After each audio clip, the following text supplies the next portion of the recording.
Allô chauffeur. Tout sur le comportement professionnel et la vie des chauffeurs au quotidien. Allô chauffeur. Marc Foucault. Le rendez-vous des hommes prudents, c'est maintenant dans l'émission Allô Chauffeur et nous y sommes à nouveau, mesdames, messieurs, bonsoir. Aujourd'hui, Allô Chauffeur sort du studio 50. Nous avons donc rendez-vous avec monsieur Alban César Kunku, notre invité maison. Comme vous le savez, il est moniteur au sein de Royal Auto et Allô Chauffeur a assisté à une conférence débat que monsieur Alban a animée à l'occasion du premier anniversaire de Royal Auto. C'était bien évidemment dans le hall de la direction générale de Royal Service. Nous avons donc jugé bon de vous rapporter une bonne partie de cette conférence débat qui portait sur les grands facteurs des accidents graves de la circulation. Et nous osons croire que cela vous fera beaucoup de bien. C'est parti. Facteurs des accidents de circulation. Nous allons parler sur la vitesse tout d'abord. Car tout accident grave est toujours causé par l'excès de vitesse. Souvent, les conducteurs ont l'habitude de mal se servir de la vitesse quand il s'agit d'effectuer un dépassement irrégulier. Je m'explique. Ce que c'est qu'un dépassement irrégulier, ce n'est que ce dépassement qui se fait hors norme. Quand il s'agit de la vitesse, nous avons ce qu'on appelle des panneaux de signalisation, des panneaux de limitation de vitesse. Donc il veut dire, si vous trouvez sur la route un panneau dont on a mentionné 50, qu'il veut dire que la vitesse est limitée à 50 km/h. À ce moment-là, quand vous osez effectuer un dépassement, ça veut dire que vous allez faire les excès de vitesse. C'est-à-dire faire les excès de vitesse n'est autre que rouler à la vitesse qui est au-delà de celle qui est mentionnée sur le panneau. Voilà pourquoi les automobilistes dans la ville de Pointe-Noire ont souvent tendance à mal se servir de la vitesse. Et quand il arrive un obstacle prévisible ou imprévisible, souvent, c'est des accidents graves qui arrivent à être occasionnés. Le deuxième point, je parlerai toujours dans le cadre de la vitesse, quand il s'agit d'une route qui est largement libre. Quand la route est largement libre, beaucoup des automobilistes font les excès de vitesse. Mais tandis que nous avons des panneaux de limitation de vitesse, ça veut dire que le conducteur est censé rouler à la vitesse mentionnée sur les panneaux. Et le troisième point, je parlerai des cortèges. Quand il s'agit de cortèges, généralement, les chauffeurs ont tendance à s'affoler au volant. Je prends l'exemple d'un cortège funéraire. Vous allez constater que la majorité des chauffeurs roulent comme des véritables fous. Et pourtant, ils sont en train de transporter quelqu'un qui va à sa dernière demeure. Et pendant le cortège, souvent, on a eu à occasionner des accidents qui sont graves et parfois aussi mortels. Le point suivant, je parlerai de cas urgents. Un cas urgent, je m'explique, quand quelqu'un a eu à mal gérer son temps. Ça veut dire que vous avez un culte, vous avez une réunion importante au boulot, vous avez un voyage, mais vous avez mal géré le temps à la maison. Et quand vous prenez le véhicule, vous commencez à faire ce qu'on appelle la course à la montre au volant. À ce moment-là, on ne regarde plus la vitesse réglementaire parce qu'on veut vite arriver au lieu du rendez-vous tandis que le temps a été mal géré. Et sur ce point, je vais déconseiller aux automobilistes de ne pas se faire gérer par le temps. Si nous enregistrons des accidents, même sur la route nationale, c'est parce qu'il y a un problème de gestion du temps. Quand un conducteur se fait gérer par le temps, à ce moment-là, ça devient la catastrophe. Voilà pourquoi je vais attirer l'attention des automobilistes d'éviter de faire une conduite de la course à la montre. Il y a beaucoup de conducteurs, beaucoup de chauffeurs qui font la lutte au volant sur la route. À ce moment-là, c'est des démonstrations. On veut démontrer qu'on est au-dessus de tous les autres conducteurs. Et intervient ce qu'on appelle le complexe de supériorité. Parce qu'il y a des gens qui croient être les plus grands chauffeurs. La voiture, elle n'a pas des yeux. Elle ne pardonne pas parce que c'est une arme. Quand tu en fais mauvais usage, il faut t'attendre à tout. La route, elle est aussi dangereuse que le mot.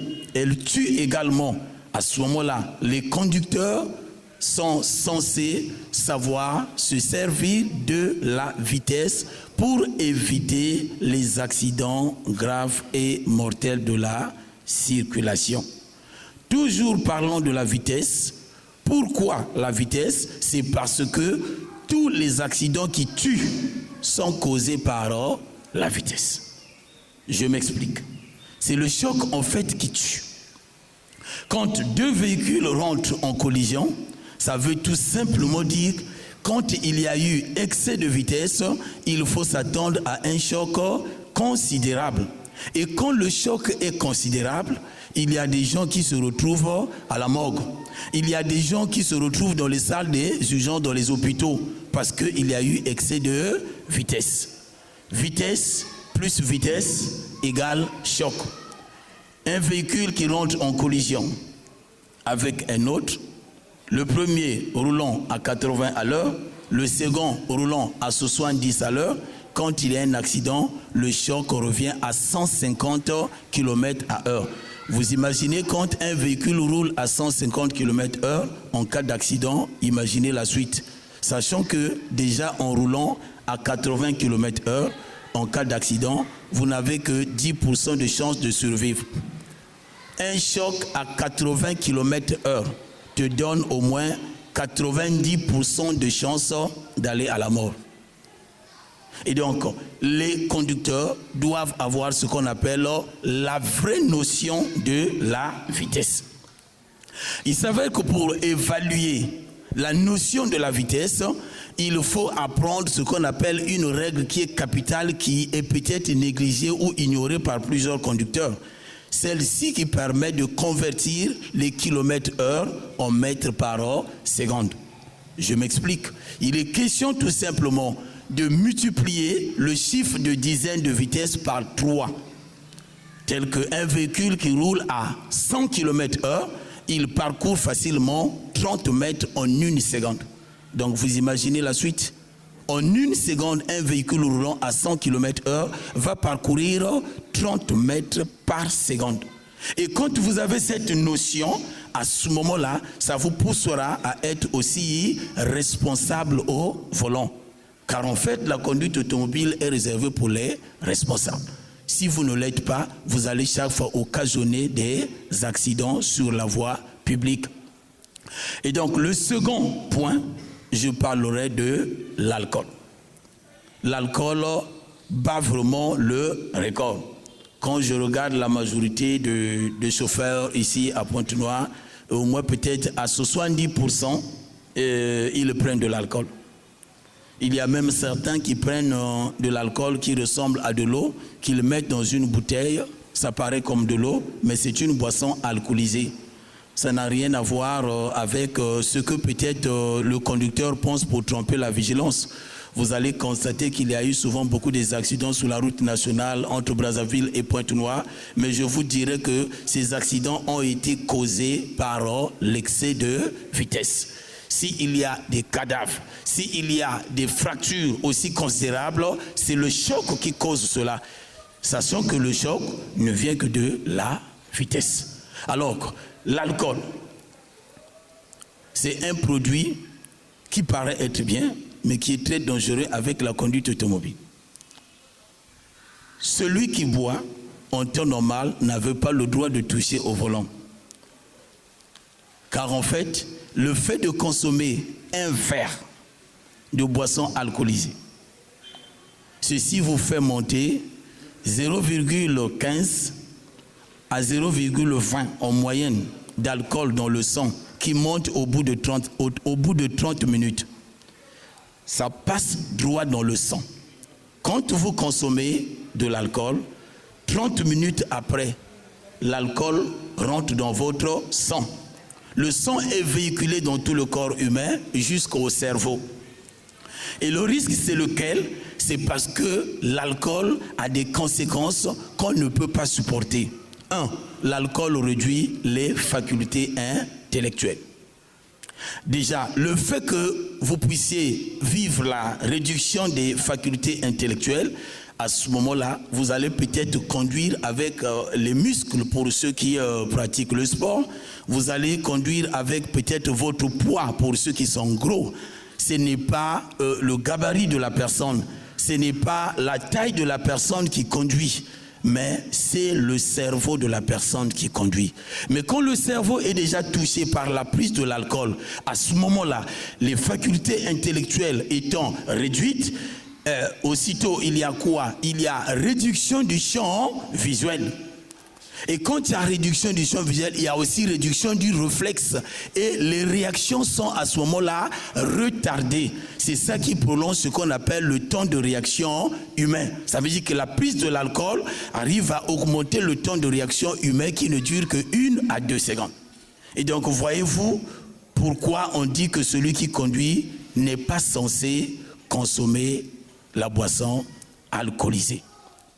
Mais il s'avère que sur le terrain pratique, c'est le contraire. Nous le vivons tous les jours. Il y a des chauffeurs qui conduisent. Forcément, ils doivent consommer de l'alcool. L'entretien du véhicule. Un véhicule mal entretenu mécaniquement aussi arrive à occasionner des accidents de circulation. Et dans l'entretien du véhicule, je veux parler de la défaillance du système de freinage. Je parlerai de la défaillance de la direction avec le volant.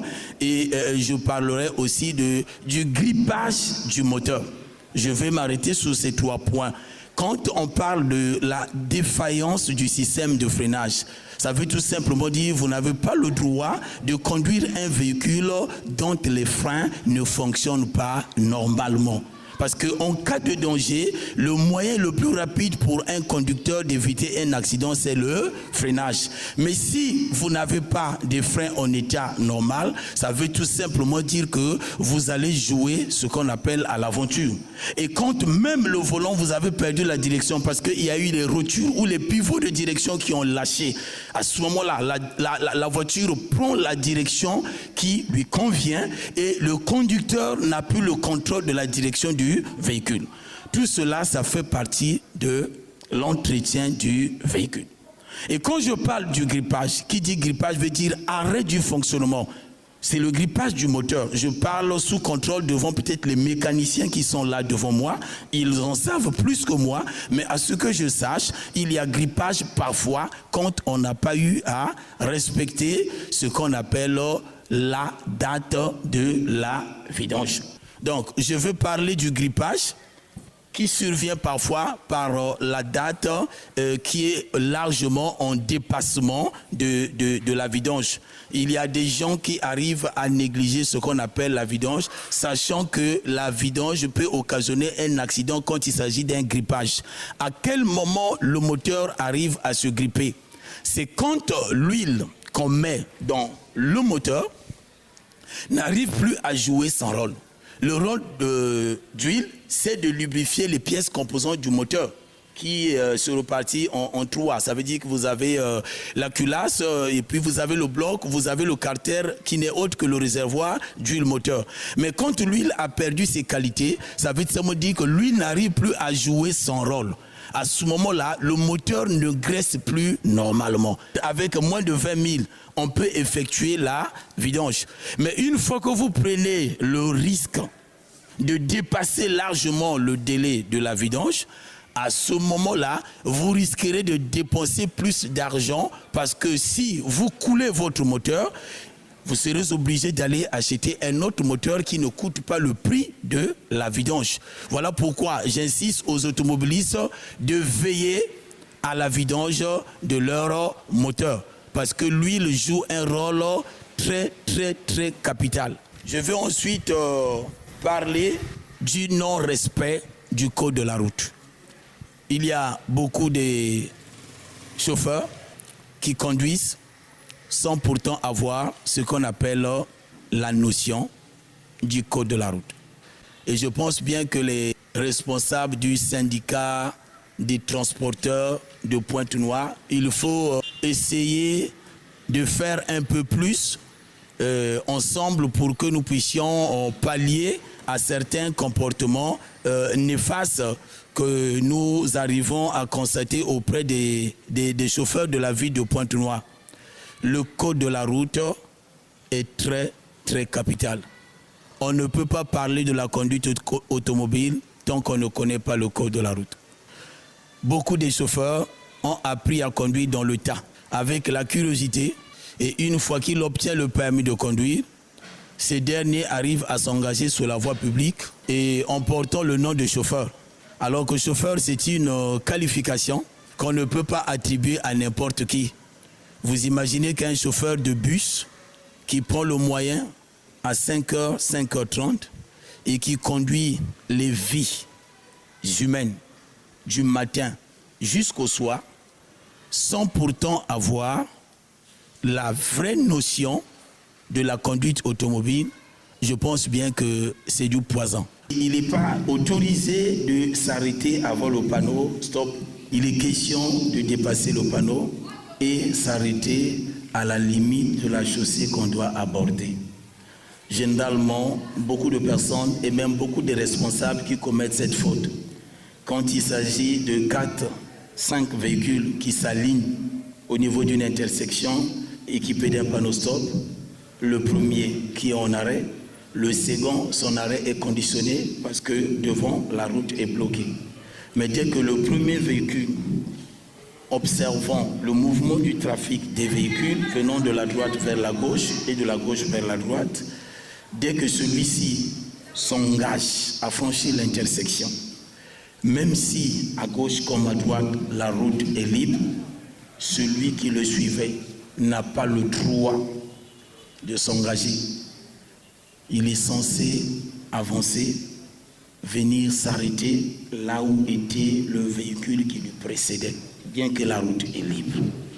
C'est là où on arrive à respecter le panneau stop. Et ça pose des problèmes. Et quand les agents de la voie publique, que vous appelez vulgairement policiers routiers, moi je préfère les appeler les agents de la voie publique, quand on intercepte, ça devient la guerre. Moi, je voudrais savoir s'il y a une quantité permise avec laquelle on peut conduire. Parce que dehors, donc, rien, je peux conduire. Alors, y aurait-il une quantité, peut-être, je ne sais pas si le code de la route parle, qui autorise au chauffeur de conduire une bouteille, deux bouteilles ou que sais-je? Ça, c'est la première. Ma deuxième question est celle de savoir, parlons de la vitesse, monsieur. Est-ce que la vitesse, le conducteur doit tenir compte, ou son allure ou sa vitesse doit tenir compte de l'état de la route ou peut-être des endroits où il se trouve? Parce que je vois souvent des chauffeurs étant au marché, mais ils roulent à vive allure.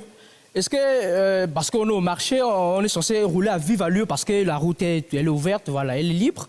De façon générale, celui qui conduit ne boit pas. Mais sauf que le taux que je peux vous dire qui est autorisé à 0,5 grammes par litre de sang, c'est un taux qui est légal. Mais quand vous prenez 0,5 grammes par litre de sang, équivaut à une cuillère à soupe, sinon que 2 cuillères que vous prenez. Donc vous imaginez pour un consommateur de la boisson alcoolisée qu'il prenne 2 cuillères à soupe comme si c'était un sirop, ça ne passe pas. Si vous prenez 2 cuillères, je vous assure que vous pouvez conduire parce que vous n'allez pas dépasser le taux qui est légal. Sauf que le consommateur d'alcool, lui, il ne prend pas les cuillères, mais il prend les bouteilles. Voilà pourquoi on dit que celui qui conduit ne boit pas. Et pour la deuxième question, la vitesse doit être adaptée par rapport aux conditions de la circulation, les conditions du trafic, l'état de la route et aussi tenir compte des panneaux de limitation de vitesse. Donc que vous soyez au marché, que vous soyez en ville, vous avez tout le long de la route, en temps normal, des panneaux qui vous annoncent la vitesse réglementaire que vous devez utiliser pour votre conduite propre. Et en dehors des panneaux, vous avez ce qu'on appelle l'état de la route aussi. Par rapport, si vous circulez sur une route qui est bourrée de nids de poules, vous n'allez pas quand même rouler à 50 km/h.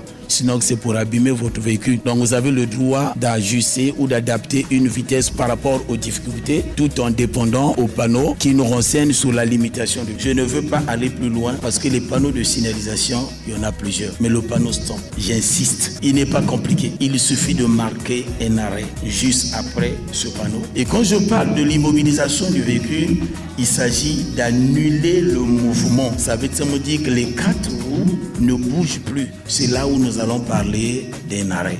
Nous, moniteurs d'auto-école, nous avons la lourde responsabilité de former, de recycler.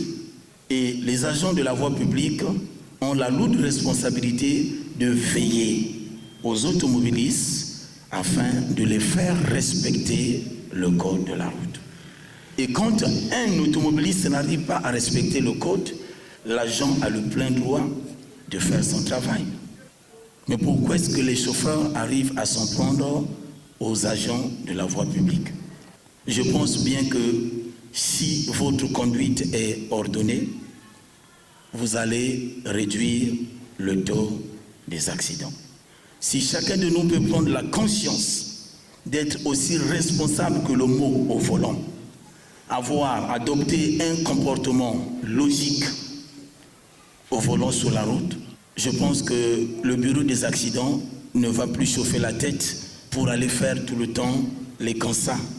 C'est vrai que je n'ai peut-être pas l'échelle, mais si on peut vous donner le nombre d'accidents qui a été enregistré au Congo-Brazzaville depuis le 1er janvier jusqu'à nos jours, vous allez crier au scandale. Nombreux aujourd'hui se retrouvent sous terre à cause des accidents de circulation qui ont été occasionnés par ces quelques facteurs que je venais de citer. C'était donc maître Alban César Nkunku, moniteur d'auto-école à Royal Auto. Il parlait des grands facteurs de la circulation. Je rappelle que c'était une conférence débat que maître Alban a animée lors du premier anniversaire de Royal Auto. C'était dans les locaux de Royal Service. Merci à vous de l'avoir suivi. Merci aux amis qui m'ont aidé à préparer cette émission. Franck Zibikia, Prince Iliambaya. Et aussi merci à Ken Kibwanga et à Flavio Landa pour la mise en onde. Moi, c'est Marc Foucault et je vous retrouve dans un autre rendez-vous des hommes prudents dans l'émission Allo Chauffeur. Au revoir. Allo Chauffeur. Tout sur le comportement professionnel et la vie des chauffeurs au quotidien. Allo Chauffeur. Marc Foucault.